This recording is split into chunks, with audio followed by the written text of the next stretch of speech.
Happy Friday, everybody. Welcome to another weekly privacy chat. I'm super thrilled that I've got some great guests with me. Many of you already know, I presume, you should already know her by now, Jordan Wrigley, who leads our health work at FPF, and a new friend. And I feel like I'm friends with her already because I just met her, but I've been reading some of her comments and posts and so forth. Jill DeGraff at Be Well Connected Health.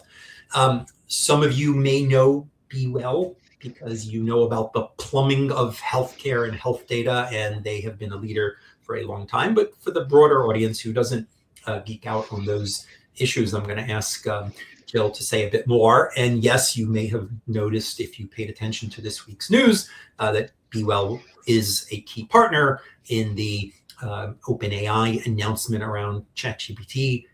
And it's enabling a more dedicated way for all of us who've already been uploading our health records, and I'm one of them. I'll talk a little bit more about the experience I've had loading my health information into ChatGPT, and of course those who've been awake, whether you follow health or not, saw that news. So, Jill, a quick on your role, Be Well, and for those who don't know Be Well, a little bit more about the role you guys play.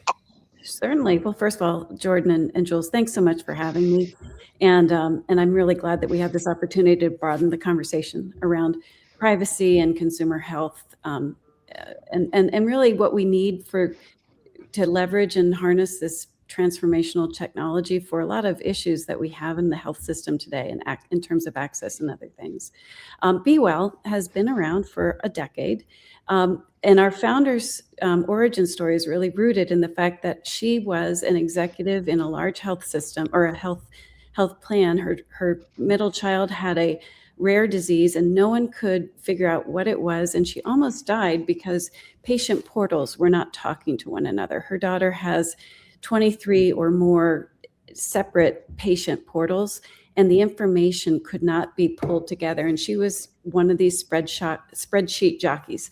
She actually helped discover the targets that led to her daughter's ultimate diagnosis. And that became the reason why she left her large corporate job and started Be Well a decade ago. And the idea also coincided with the fact that we already had in healthcare a movement called Meaningful Use to digitize electronic medical records. It was part of what we needed to do to solve a lot of issues in healthcare. To make, it's such a large component of our GDP today, and it is growing. But we figured that use of technology to drive innovation was going to be really important. So the problem is that we never got to true interoperability through meaningful use. And so a decade ago, with the Cures Act, coinciding with our founding, the Cures Act was established, which basically declared success on meaningful use, the digitization of medical records, but now we need to make the data flow. We need liquidity so that we can actually drive value.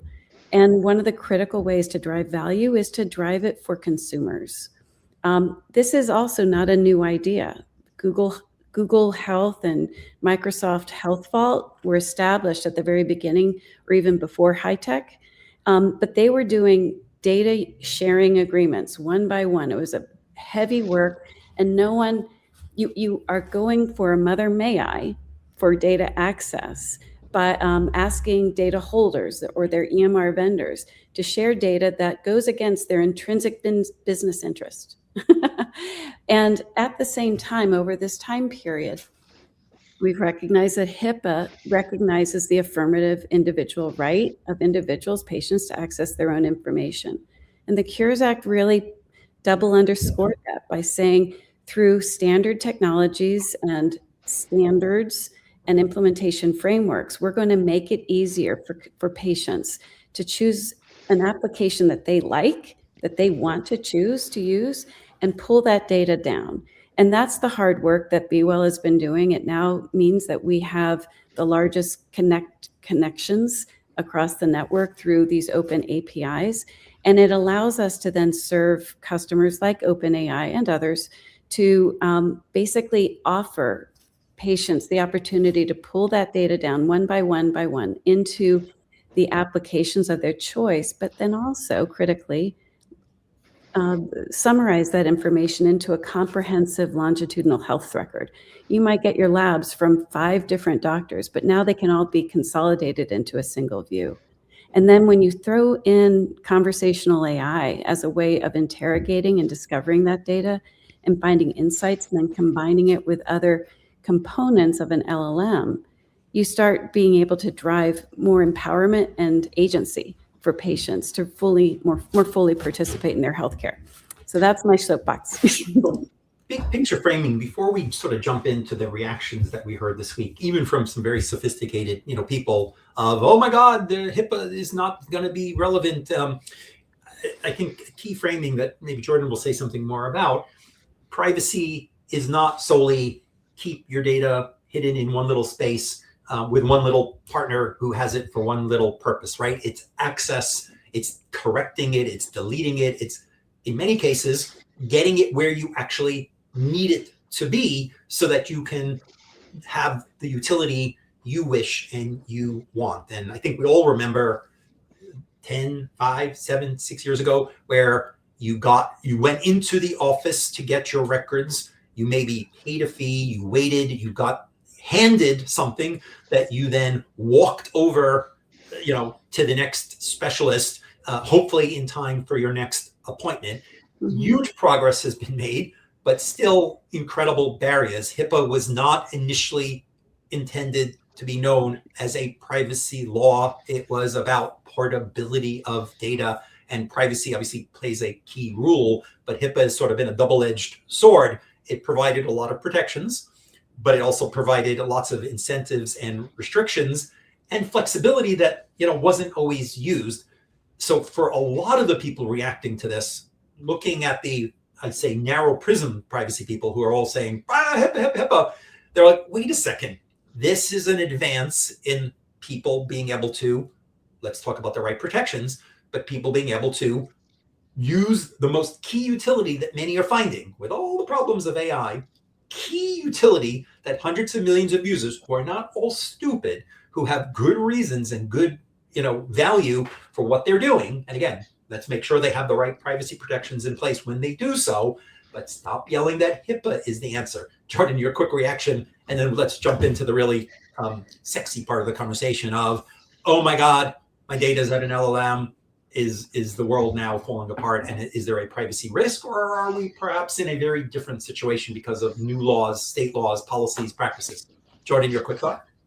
Quick thought on HIPAA is, yes, absolutely. I agree with Jill. In many ways, HIPAA has sort of become a little archaic in some contexts, and this may be one of them where the patient and the consumer are becoming as one identity with protections that need to address both the valuable health and wellness data they get out of non-HIPAA covered contexts and the HIPAA data that's covered when they talk to their providers.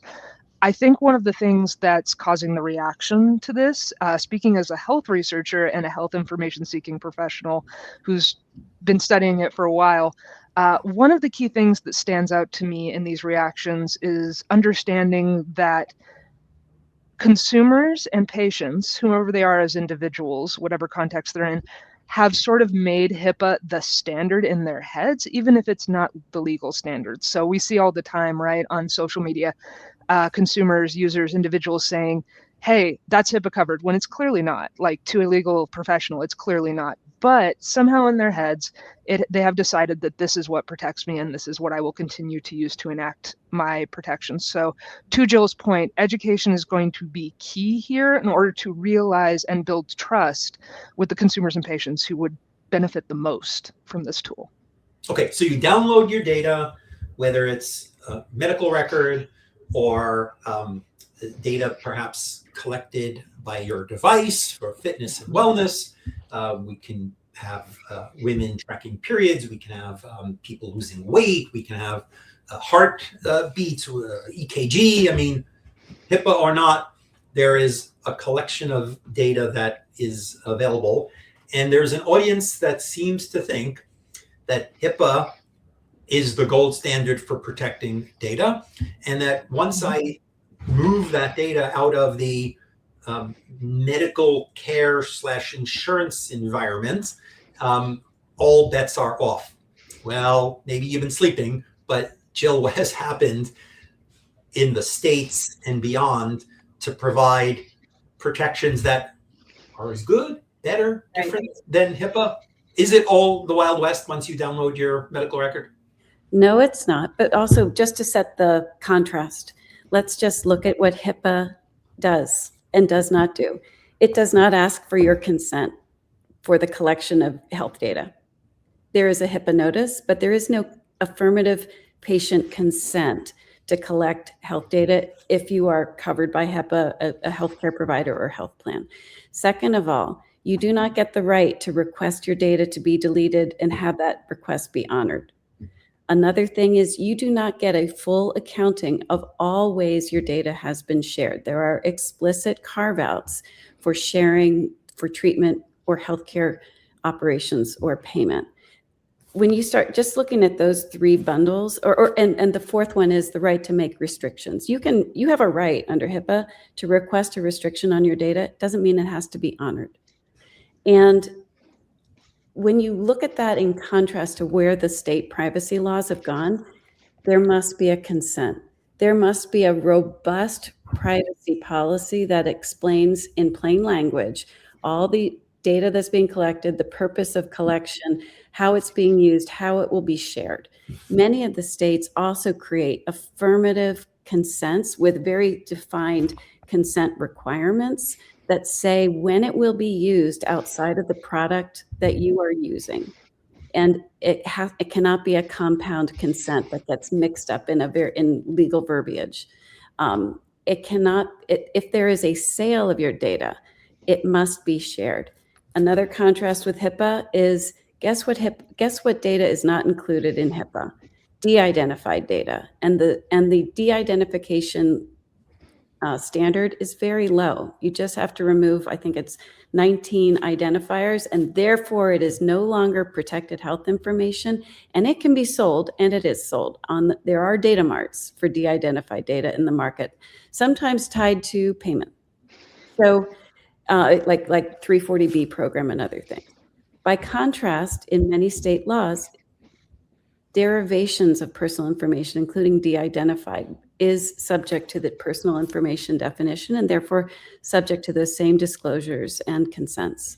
So all of those explanations help to show that the floor of consumer privacy protection in the different states has actually vastly exceeded the floor that was set more than 25 years ago by HIPAA. Now, of course, there are, I see one of our commenters, flagging the data brokers. And let me sort of unpack that just for, a second. There are some very critical and valuable uses to understand what is happening in our healthcare system or to do medical research and so on and so forth with properly de-identified data, right? What are the trends? How are doctors prescribing? How are, if I'm a researcher and I want to understand, the efficacy of procedures at different hospitals, there are a fair number of reasons why looking at properly de-identified data can give us critical information about the quality of healthcare and trends and so forth. There are also uses for advertising and marketing, which some may think, well, that's useful, and others may think that's terrible, that's too intrusive, that's risky, data breach, And then there are some who may think that maybe the data is going to be used for insurance-related decisions or other things that can be harmful. So how much can we assure the nervous audience, some of the privacy and security experts even who said, oh my God, who's going to enforce and how and so forth. So you pointed to the fact that there are a fair number of state laws now, some that have some very specific, direction, concerned very often that ed tech would maybe somehow, get around and argue that there was a cookie or there was something and that it was de-identified. So they're really precise about capturing online identifiers and setting some standards that indeed may be stricter than HIPAA in what you've got to do to de-identify data. Not every state, but many states, the California law and Washington, and a number of key others, which happen to be the homes of some of the major LLM companies, obviously, do a reasonable job at capturing that. The FTC has long considered sensitive data subject to a more significant standard of, if I'm going to go use it for some secondary purpose, I need some enhanced consent. You can't just stick it in a privacy policy or so on and so forth. Every state attorney general can enforce that as well. But can we tell, there have been data breaches of my HIPAA covered data, and I get the notice all the time that we're in DC here. So all of us at FPF, our plan was the subject, via the DC exchange and the Care First and so forth, which had a bit of a breach. So we get notices of data breaches. I got to rely on the company that is holding my data, that they are, without regard to HIPAA or state laws or so forth, that they recognize that they've got some sensitive data and that we are all at risk if they aren't doing enough. So, first lesson perhaps is make sure you're interacting when you are making an affirmative decision to move your data somewhere with a company that at least is making the key representations and that you think they've got the resources and the capability to make sure we're not in data breach world. Jill, let's start with the data breach piece, because that's quite a lot of the other drama. We live with data breaches, and we need to know that as our data moves around, it's at a place that has at least a baseline level of protections. Yeah, well, many folks may recall almost exactly 2 years ago, Change Healthcare had a catastrophic breach, and 1 out of 3 patients had their data leaked as a result of that breach in the United States. So breach, there are always going to be risks on that, but it's not protected exclusively because Change Healthcare was a HIPAA covered entity or covered entity. I'm sorry, I was missing my second thought. Oh, my second thought is the FTC has 2 prongs of enforcement authority, one of which is the health breach notification rule. And the FTC has chosen to leverage that power because they can actually go directly for enforcement and civil penalties. They don't have to wait for a consent agreement and then have the consent decree be breached before being able to bring penalties. So they have used it for consumer health, and with Better Health, GoodRx, and others. Flow, you were mentioning the menstruation tracking. So the other piece is that we were talking about data brokers and tracking technologies. The Office of Civil Rights for HHS, which oversees HIPAA, works in lockstep with the FTC. Again, about 2 years ago, they both came out and basically said, we have no daylight between us as it concerns the misuse of tracking technologies for the siphoning off of what we're going to define as protected health information or consumer health data to third parties. If any disclosure, and it was in particular in the case of using the Google Analytics tool or the Meta audience creation tools. They basically said that those represent a sale of data, and it requires, in the HIPAA context, an authorization or an affirmative opt-in consent on the consumer side. I think that's a really great example of showing the rigor of enforcement being utilized right now. Go ahead. I'm totally noted that down too as well, Jill. I was like, HBNR, we only used it for the first time recently, but it's there and available for enforcement. And I think in addition to those, I just wanted to add or not, I was contemplating this, Jill, and I don't know if you have thoughts.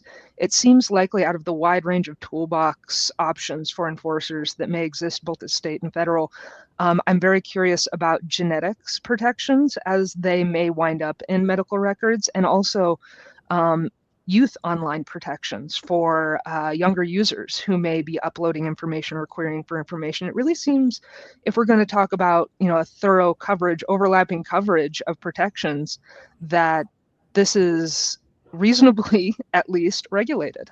Yeah.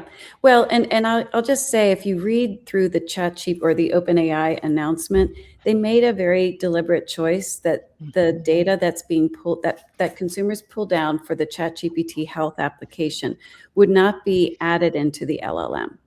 Now, that gives them freedom of movement to make an opt-in choice available in the future, but I think that is deliberately to address some of those key concerns.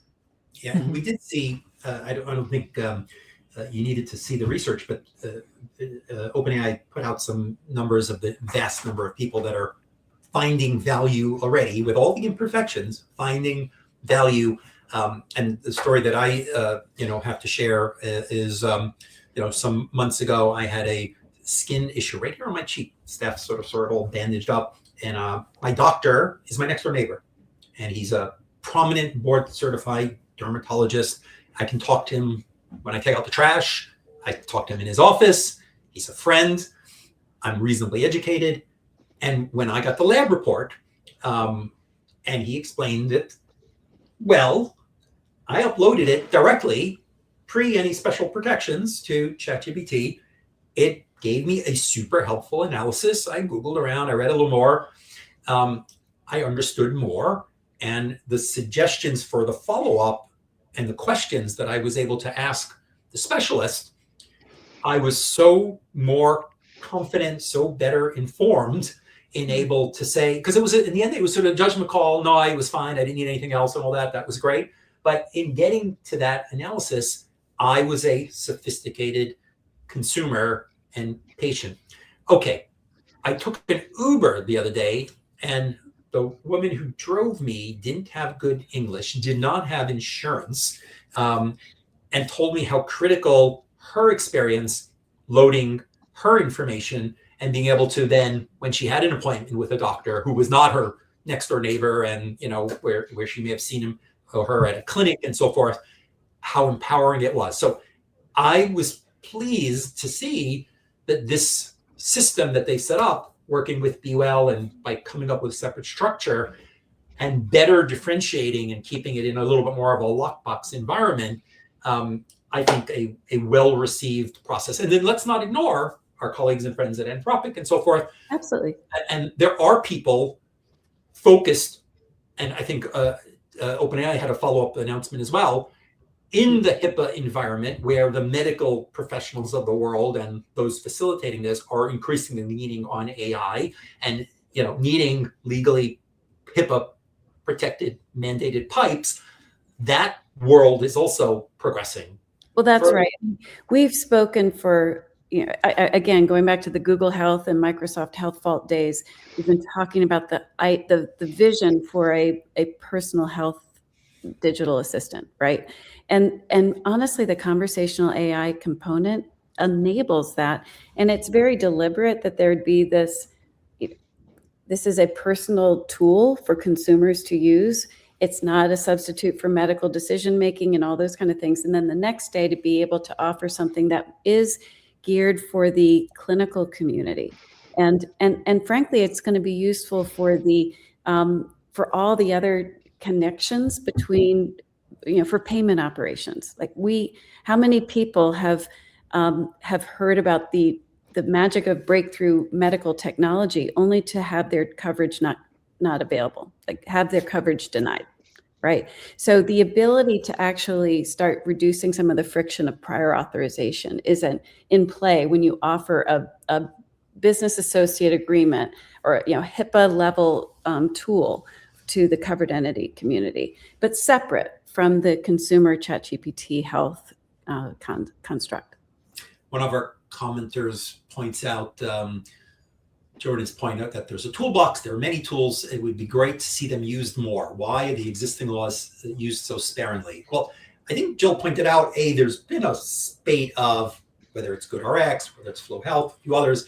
It is true that some degree of the focus has been, and by the way, we didn't mention all of our class action lawyers and friends of the world who have been highly focused, again, mostly on the most visible things that they can see, data from you visited a particular website and there's health type content there, and it's going to social media, it's going to third parties. So there's certainly been a big focus on, is ed tech misusing and getting data that it ought not to be used. But it is absolutely, I would say youth and health are probably the two issues that the attorneys general and the others and the class action lawyers who realize that they have a real tool to use are going into court so quickly. Now, look, it would be valuable if we had a federal national privacy law so that there wouldn't be gaps in some of the states that may not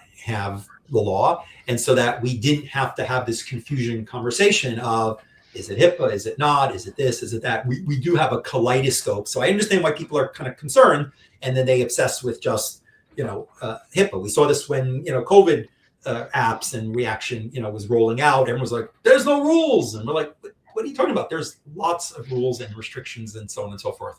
I do think that the California, let's just take California for a second. The California DROP Act, just rolled in. Your HIPAA data is not part of that, but guess what? If a data broker, since the concern is often data brokers, if you're a data broker, and just about everybody is nowadays, the ad tech companies are captured by this, data brokers are captured by it, lots of folks who sell your data are captured. That platform is live. If you are a consumer and you are worried that some of the and by the way, they're all registered, so go take a look at all the companies that are registered as data brokers. It's a lot of them. You now have the right to say, delete that data, and you might clean it up from some of the companies that maybe make no sense, or that maybe there's some app you used and you didn't even know they were in the business of monetizing that data. So in some ways, some subsets of this confusing data set, you've got some more powerful and effective tools than you had before. Yeah. Jill, what did we not put on the table in the couple of minutes that we have left that we think people should be aware of? We mentioned the state laws. We mentioned the FTC data breach. Here's a quick question. I don't know if you guys know this, or maybe somebody in our comments. Under the previous administration, the FTC looked at that authority they have as a rule where they can go, right at you, as opposed to having to go to court and so on and so forth. And they said, a data breach is not just a data breach. If you, a company, use data beyond your authorized scope, like your privacy policy said you do this and you do that, and now you, I don't know, shared it for ed tech or something, that's a data breach, and we can use that rule against you. And everybody went crazy because, I don't know, I thought a data breach was like a data breach, not you have the data, it's not breached, but you're using it beyond your authorized purpose. I don't recall whether the new administration has backed away from that, said something different, whether they've been, I don't think they've actually tried to use that yet. They put that out as a policy. Yeah. But that's a great detail. And I don't know how that is. I just know that I think in terms of authorization, so if you're collecting data without full transparency and consent, then if a misuse is a compromise of the confidentiality of the information. I don't know. I mean, I think it probably falls not so much in the traditional compromise of the data's security, so much as it is an infringement on a user's autonomy, right? I kind of think that's a nice way of summing up that what we're looking at here is a lot of concern around HIPAA. It's not protected by HIPAA, but what we're also doing is empowering patients to choose, right? To be clear, this doesn't mean the FTC can't take action, right? The typical way they take action is, right, they twist your arm and you better settle, because otherwise they're going to sue you and it's going to be ugly and painful. So they certainly can do that. We're only debating whether they can just go strike you with a club without even having to go take legal action, because they have the direct fining authority that they have when they actually have a specific rule. So you're certainly, under the hook. And may I remind people that New York just amended its consumer protection law. Some of us who are so old, we started out before privacy law. There was consumer protection law, which was used as, the privacy cudgel. New York amended its law. It now covers not just deceptive, but abusive practices. So you might be doing something that is even disclosed, but maybe people didn't really understand. And what you end up doing ends up being abusive. New York State, the Attorney General there now has authority to go after you. And may I also remind you, the Democratic Attorney General's Group just hired Mr. Rohit Chopra, formerly of the CFPB and a fierce consumer protection expert, to come up with broader ways for them to be effective in enforcing and defending consumers. And beware, this is not a Wild West environment. And I certainly am looking forward to seeing what great insights I can learn about how to be healthier in a safe and privacy protected way. Delighted to get a couple of minutes with Jill. I believe we're going to have lots further to discuss with Heather. Maybe there's some interesting room for industry best practices as people start loading stuff up and sensitive data and kids and so on and so forth. Although I think regulators are moving quickly. We've got federal proposals as well. But the key is for them to understand interoperability, utility, deleting, access, moving your data where you need it for the purposes you want is as important, or at least part of the same conversation when we talk about privacy. Thank you, Jill. Thank you, Jordan. Stay tuned, folks. We'll all be pretty active in this space. Exciting times ahead. Happy Friday. Thanks, Jordan. Thanks, Jules. Bye. Thanks, Jill.